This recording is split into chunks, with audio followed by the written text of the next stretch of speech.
The book is about doing psychotherapy with adults who have a history of emotional neglect in early childhood. So that means perhaps the first 2 years of their lives, they have been perhaps fed and clothed, but not really attended to, not cared for, not perhaps not loved, not wanted,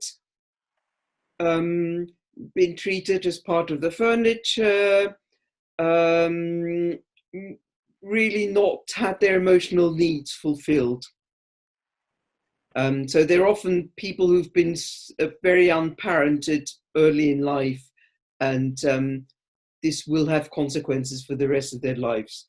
Can you talk about some of those consequences? How someone as an adult might know that they have been impacted by emotional neglect? This can be quite difficult. A typical presentation is that the person will say nothing bad happened to me. So we are talking about an absence of something that's really shaped a person.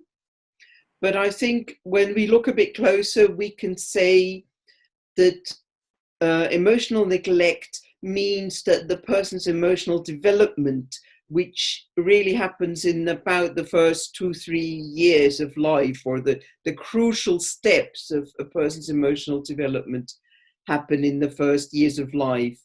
And there will be gaps in that. So the person may, for example, not learn how to manage stress very well. So they may be quite vulnerable to stress. They may need to lead a life where everything is kept very much on an even keel, and where they don't go for big adventures or big thrill seeking. That may feel very uncomfortable. They may be anxious for a lot of their lives, or they may be depressed. And they often feel that other people are a problem. What else would you like people to know about the book before we close our discussion? So I guess the way I've been speaking now gives perhaps a flavor of that. I think it's actually very important for therapists to sort of put themselves in the client's place and have a good idea of what it's like to suffer from this. So that's a chunk of the book. Is describes the subjective experience of clients who have been ignored children. There's a chunk which describes theoretical ways of thinking about it, both from psychotherapeutic theories and also from neuroscientific considerations. There's quite a lot about the sort of emotional self-regulation that doesn't work very well for these people.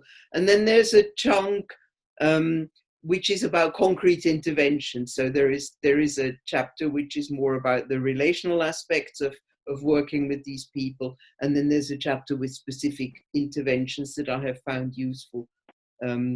So that's how the book is organized. I've tried to cover as much material as I knew. And I hope it will make it readable.